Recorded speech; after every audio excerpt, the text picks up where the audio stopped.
السلام علیکم. Cup of T, ایک کپ چائے میں اور میری باتیں.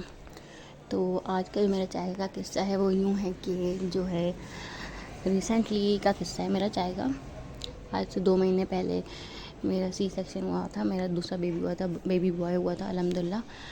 تو جو ہے جب ہمارا آپریشن ہوتا ہے تو اس کے 5-6 گھنٹے بعد جب ہماری باڈی واپس موو کرنے لگتی ہے، پہلے تو موو بھی نہیں کرتی ہے، اس 5-6 گھنٹے بعد جب ریلیکس ہوتے ہیں ہم آہستہ آہستہ بالکل آہستہ آہستہ موومنٹ ہونے لگتی ہے ہمارے پیروں میں، کیونکہ نیچے نشہ دیا ہوا ہوتا ہے نا ہاف باڈی میں.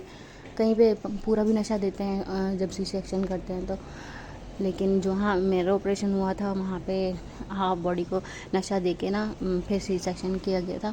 تو جب وہ ہوا پھر مجھے بیڈ پہ لٹایا گیا. اس کے مطلب میرا دل کر رہا تھا کہ بس ابھی جو ہے نا میں موو کر لوں اپنی باڈی. مجھے برداشت نہیں ہوتا وہ درد جب ہو رہا تھا نا، کیونکہ سب سے پہلے جہاں پہ اسٹیچز لگتے ہیں نا وہاں سے نشہ ختم ہونے لگتا ہے. اس کے بعد آہستہ آہستہ پھر ٹانگوں کی طرف مطلب 3-4 گھنٹے لگ ہی جاتے ہیں. تو اس کے بعد جو ہے ڈاکٹر کہتی ہیں کہ ان کو تھوڑا سا پانی پلا دیں اور چائے پلائیں. تو وہ جو چائے تھی نا وہ میرے ہسبینڈ بنا کے لائے تھے، اور اتنی اچھی بنا کے لائے تھے. اس ٹائم مجھے نیڈ بھی تھی شاید اس لیے بھی، لیکن وہ چائے اتنی اچھی تھی.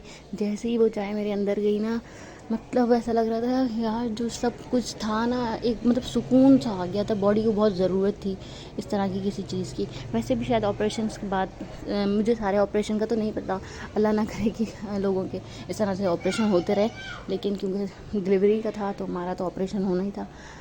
آج کل تو عام ہو گئی ہیں چیزیں، اللہ سب کو محفوظ رکھے. تو وہ جو چائے بنا کے لائے تھے نا میرے ہسبینڈ، مجھے اتنا سکون آیا پی کے.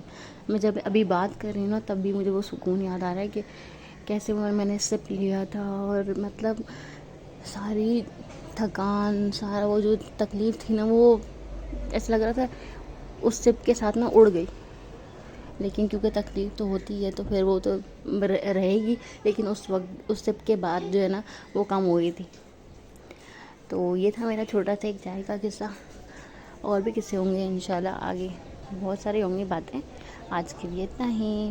اللہ حافظ.